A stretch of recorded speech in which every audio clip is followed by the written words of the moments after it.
अब बहुत लोग सवाल ये भी पूछते हैं, तो माँ हमारी गरीबी का क्या होगा? ठीक बात, गरीबी कहाँ से आती है, पहले ये बात सोचना चाहिए। स्वार्थ से आती, लेकिन जब इंसान निस्वार्थी हो जाए और जब वो सामूहिकता में आ जाए, तो इस तरह का जो संगठित रूप होगा वो इस गरीबी को बिल्कुल हटा सकता है। अब आपसे क्या बताएं कि सहयोग में बीमारियां ठीक हो जाती हैं, एक पैसा नहीं देना पड़ता। कैंसर से लेकर हर तरह की बीमारियां ठीक हुई। अब कल ही वहाँ आपने देखा होगा कि एक स्त्री थी, उसको दिखाई नहीं देता था, उसने आके मुझसे कहा कि माँ मैं आपके दर्शन के लिए इतने दूर से आई हूँ और मुझे दिखाई नहीं देता। तो मैंने बस उसके सामने एक कैंडल पकड़ा और थोड़ी देर में कहती मुझे सब दिखाई देने लगे। कुछ मैंने नहीं किया, उसकी कुंडलिनी जागृत हो गई और उसने यहाँ पे ऑप्टिक ग्लोब में लाइट डाल दी और वो देखने लग गई। एक लड़की थी, गूंगी थी, बोल नहीं सकती थी, उसको ले आए मेरे पास। उसके कान में मैंने सिर्फ कृष्ण का मंत्र कहा और उस मंत्र से वो बोलने लगी। उसने उस वक्त माँ करके मुझे पुकारा और फिर वो बोलने लगी। अब ये कोई चमत्कार नहीं है मेरे लिए, कोई भी चमत्कार आपके लिए चमत्कार हो गया, ये कोई चमत्कार की बात नहीं। देखिए ये जो कुंडलिनी है ना, ये जब जागृत होती है तो ये जो 6 चक्रों में से गुजरती है और इन 6 चक्रों में से गुजरते वक्त ये आपके चक्रों को पूरी तरह से प्रकाशित कर देती है और उसके अंदर उसकी ऊर्जा, उसकी एनर्जी भर देती है। इन चक्रों की गड़बड़ी से ही आप बीमार रहते हैं, आपको तकलीफ है। और जब ये कुंडलिनी उड़ गई तो फिर क्या कहने, फिर सभी चीज़ ठीक हो गई, सभी मामले ठीक हो जाते हैं और इस तरह से हज़ारों लोग ठीक हो गए। और कोई अगर शैतानी करके आए तो नहीं ठीक होता, पता नहीं क्यों। कुंडलिनी बहुत जानती है, ये आपकी माँ है, हर एक की अलग अलग माँ है और जैसे टेप रिकॉर्डिंग होता है उस तरह से आपके बारे में हर एक चीज़ वो जानती है। और अगर आपके अंदर नम्रता है तो कुंडलिनी चढ़ के सारे काम ठीक है। कितने ही लोग सहयोग से ठीक हो गए, ये सच बात है, ये झूठ बात नहीं। किंतु ठीक होने के लिए सहयोग में ना आई, पार होने के लिए आई, वो अच्छा है। पार होते ही आपकी बीमारियां भी ठीक हो जाए। अनेक तरह के रोग ठीक हो गए, बच्चे नहीं होते थे उनको बच्चे हो गए, बहुत से इस तरह की बीमारियां कि जिनका कोई इलाज नहीं है, ऐसी बहुत सारी बीमारियां सहयोग से ठीक हो जाए। अब अपने यहाँ ये किसानों का देश है, कितने लोगों से बताया कि भाई सहयोग से, वाइब्रेशन के पानी से अगर आप अपनी खेती करिए, आप लोग सहयोग में आ जाइए तो आपकी खेती 10 गुना बढ़ सकती, पर कोई सुनते ही नहीं। कौन से कृषि विद्यालय के लोगों ने भी इतना उस पर रिसर्च किया और खबर करी कि भाई ऐसा रिसर्च हुआ है। देखो यहाँ तक कि ऑस्ट्रिया से एक बड़े मशहूर आए थे यहाँ पर डॉक्टर हमीद, और वो यूएनओ में पहले एडवाइसर थे। उन्होंने भी एक्सपेरिमेंट्स करके सबको समझाया, पर पता नहीं क्या बात है, किसी की खोपड़ी में जाता नहीं, जैसे कि कोई उल्टी खोपड़ी बैठी हुई है। अरे भाई इससे खेती करो, खेती करने से देखो आपको 10 खेत दिखाई दें और उसमें से एक हरा भरा खेत हो तो जान लीजिए यह किसी न किसी सहयोगी का है। हर चीज़ में, पशुपालन में हमने देखा है, इन्होंने एक्सपेरिमेंट्स किए और बताया कि एक गाय करीबन 10 किलो तक दूध दे सकती है। बड़ी हैरानी की बात, अपनी हिंदुस्तानी गाय।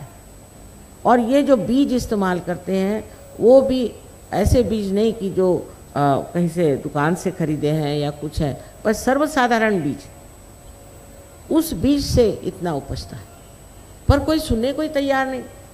इस भारतवर्ष में तो अब कोई न्यूज़पेपर वाले को बुलाओ तो वो उनकी दृष्टि ये कि आपके यहाँ कारपेट बिछा था, आपके यहाँ वो एक दीप जला था, अरे कुछ और उससे आगे है कि नहीं, एकदम कुछ देखते नहीं, कुछ सुनते नहीं, ना कुछ लिखते हैं, कुछ बेवकूफ़ी की बातें लिख देते हैं, उसमें कोई अर्थ नहीं। इतनी बड़ी चीज़ हम आपके सामने ले आए हैं, अरे भाई कुछ तो सुनो। नहीं सुनने को तैयार ही नहीं हुए। पता नहीं इन लोगों का दिमाग कैसा है यहाँ। उल्टे आप रशिया में देखिए कि वहाँ की सेंट पीटर्सबर्ग की जो पुरानी, सबसे पुरानी कहते हैं वो एकेडमी है, साइंस एंड आर्ट्स। उन्होंने हमें इतना बड़ा खिताब दिया कि मैं तो हैरान हो गई। मैंने कहा साहब मैं तो कोई ग्रेजुएशन भी नहीं किया रहे, मैंने साइंस ने आर्ट्स कुछ नहीं किया।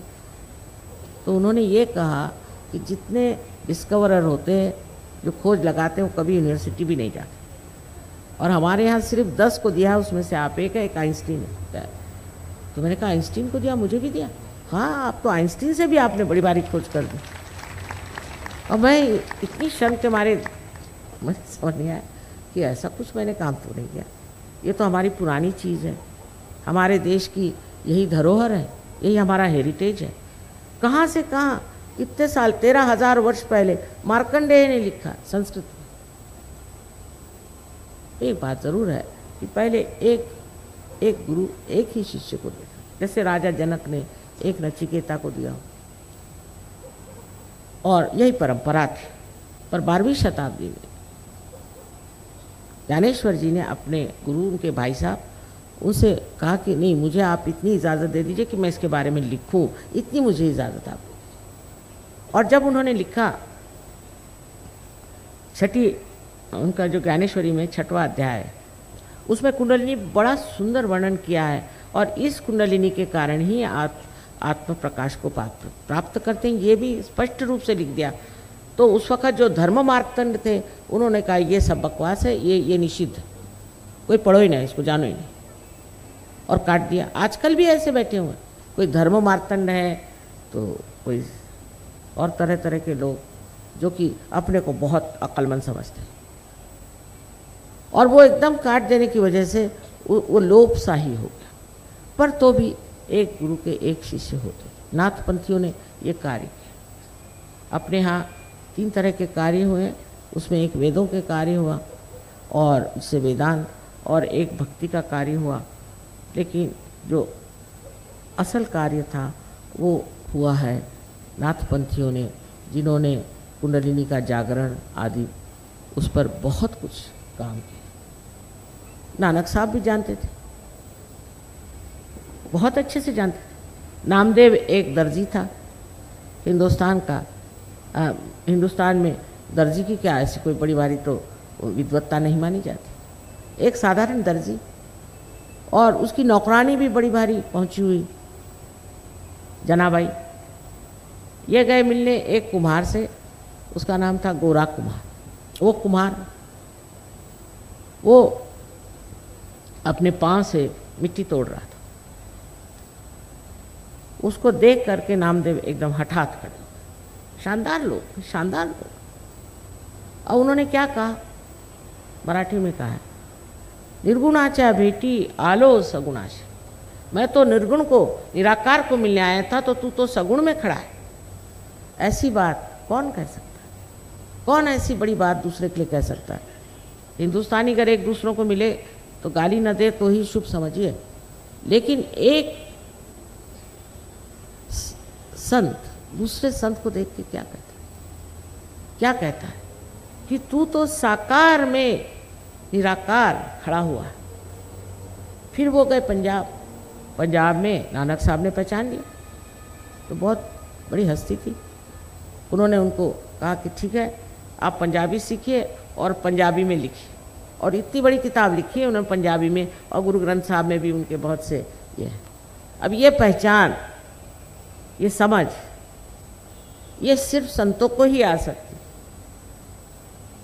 ये आँख और ये सूक्ष्म दृष्टि, ये सिर्फ संतों को आ सकती। सहज के बाद इतना परिवर्तन इंसान में हो जाता है। लेकिन मैं बहुत सी बातें इसलिए नहीं कहूँगी, आधे लोग उठ के चले जाएंगे। माने कि शराब छूट जाती बिल्कुल पूरी तरह से। सबों ने कहा कि शराब मत पियो। मोहम्मद साहब के ज़माने में उन्होंने कहा शराब मत पियो, लेकिन सिगरेट तब नहीं थी। तो नानक साहब आए उनकी जगह, उन्होंने कहा भाई सिगरेट भी मत पियो। लेकिन ये सब कहना मात्र कहना है, नहीं तो आप जाइए लंदन में तो दिखाएंगे आपको कि उनका कितना बड़ा पब है। घर के अंदर पब खोले हो, ऐसे तो अंग्रेज़ भी नहीं करते, वो भी कहीं अलमारियों में रखते हैं, पर ये तो सामने ही जाइए तो पब पब। ये जो चीज़ आ गई है कि जो उन्होंने कहा, जो उन्होंने बताया, उसका परिपालन करना बहुत मुश्किल हो गया लोगों को। कोई करते हैं, कोई छिपके करते हैं, कोई आधा करते हैं, कोई ज़्यादा करते हैं, क्योंकि उनके अंदर वो शक्ति नहीं, समर्थ नहीं। पर सहयोग में आप समर्थ हो जाते हैं। ऐसे समझ लीजिए कि अगर मेरे हाथ में एक सांप है और मैं बहुत ज़िद्दी औरत हूँ और आप कहें कि आप बहुत ज़िद्दी हैं, तो मैं तो कभी न मानूं। और फिर कितनी भी चापलूसी करके आप कहें कि साहब ये सांप हाथ में है, आप इसे छोड़ दीजिए, मैं कहूँगी नहीं, ये तो रस्सी, अंधेरे में बैठी हूँ ना, तो ये रस्सी है, उसी पे जिद कर रही हूँ, ये तो रस्सी है, ये तो रस्सी है। अंत में जब सांप काटेगा तभी पता चलेगा ये सांप था। लेकिन जब ज़रा सा प्रकाश आ जाए तो फट से छोड़ देंगे, फट से चीज़ छूट जाती। इसी तरह से जो हमारे अंदर हमें नाश करने वाली जो चीज़ें बैठ गई, वो पूरी तरह से छूट जाती। मनुष्य एकदम स्वच्छ। हाँ, एक बात और बताएं कि अपने शहनाई के जो बड़े मशहूर शहनाई नवाज़ हैं, आप तो जानते हो, बिस्मिल्लाह खान साहब, वो एक बार आए थे हमारे यहाँ प्रोग्राम में, तो देखने लगे, सब सहयोगी बैठे हुए हैं, तो कहले माँ इनको तो आपने खालिस कर दिया, ये तो खालिस हो गए। हाँ, मैंने कहा देखो खालिस हो। तो मैंने कहा ये क्या खालिस्तान बना रहे, मुझसे पूछते। मैंने कहा आप जाके उनसे पूछो, मुझसे क्या पूछ रहे हो, किसका खालिस्तान बना रहे हो। खालिस का मतलब है निर्मल, शुद्ध। जब आप शुद्ध हो गए, ये बात उन्होंने कही थी कि तुम शुद्ध हो जाओ। और सिखों पे तो बड़ी ही मेहनत की है। ऐसे ही मुसलमानों की बात, मुसलमानों से कहा गया था कि कियामा नाम की एक बहुत बड़ी क्रांति की व्यवस्था की गई। जब कियामा आएगा तब आपके हाथ बोलेंगे और आपके खिलाफ शहादत देंगे, साफ कहा गया। वो कहाँ गया?